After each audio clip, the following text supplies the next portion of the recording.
ಆಗಿದೆ. ಒಳ್ಳೆ ನಿರ್ದೇಶಕರು ನಟರಿದ್ದಾರೆ. ಕನ್ನಡ ಜನಪದ ಉಳಿಸಿ, ನಾಟಕ ಉಳಿಸಿ, ಸಿನಿಮಾ ಉಳಿಸಿ ಅಂತ ಹೇಳ್ತಾ ಒಂದು ಕರ್ನಾಟಕದಲ್ಲಿದ್ದಾಗ ಕನ್ನಡ ಮಾತಾಡಿ. ಯಾಕಂದ್ರೆ ಭಾರತ ದೇಶದಲ್ಲಿ ಎಷ್ಟೋ ಭಾಷೆ ಇದೆ. 8 ಭಾಷೆಗಳ ಜ್ಞಾನಪೀಠ ಪ್ರಶಸ್ತಿ ಪಡೆದ ಏಕೈಕ ಭಾಷೆ ಅಂದ್ರೆ ಅದು ನಮ್ಮ ಕರ್ನಾಟಕದ ಕನ್ನಡ ಭಾಷೆ. ಎಲ್ಲ ನಮಸ್ಕಾರ.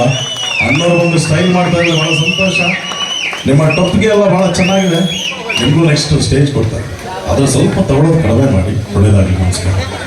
ಭಾಳ ಅಣ್ಣವರು ಭಾಳ ಖುಷಿಯಾಗಿ ಇದು ಮಾಡಿದ್ರು. ಹಾಗೆ ಹೊರನಾಟ ಪದ್ಮಭೂಷಣ ಗಾನ ಗಂಧರ್ವ ರಾಜ ಡಾಕ್ಟರ್ ರಾಜ್ಕುಮಾರ್. ಯಾಕಂದ್ರೆ ನಾವು ಕನ್ನಡಿಗರು ಸ್ವಾಭಿಮಾನಿಗಳು.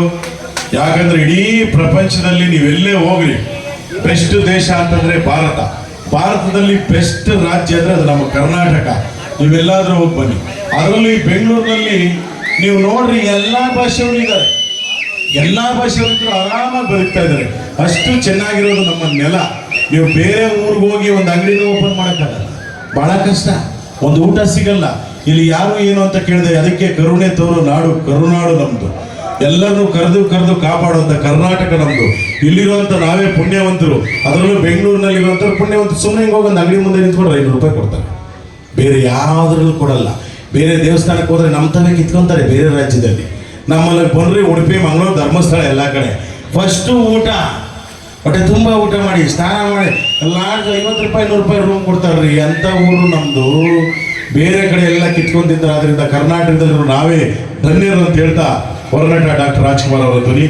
ಹುಟ್ಟಿದರೆ ಕನ್ನಡ ನಾಡಲ್ಲಿ ಹುಟ್ಟಬೇಕು, ಮೆಟ್ಟಿದರೆ ಕನ್ನಡ ಮಣ್ಣ ಮೆಟ್ಟಬೇಕು. ಆಹಾ, ಕನ್ನಡಿಗರ ನೆಲ ಚಂದ, ಜಲ ಚಂದ, ಕನ್ನಡಿಗರ ಮನಸ್ಸು ಅಂದ. ಯಾಕಂದ್ರೆ ನಾನು ಅಭಿಮಾನಿ ದೇವರುಗಳಿಂದ ನಿಮ್ಮನ್ನ ಕರಿತಾ ಇದ್ದೆ.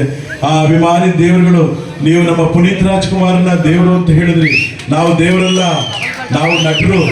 ನಾವು ದೇವರ ಕೆಲಸ ಮಾಡಿಲ್ಲ, ನಿಮಗೆ ನಟನೆ ಮಾಡಿದೀವಿ ಅಷ್ಟೇ.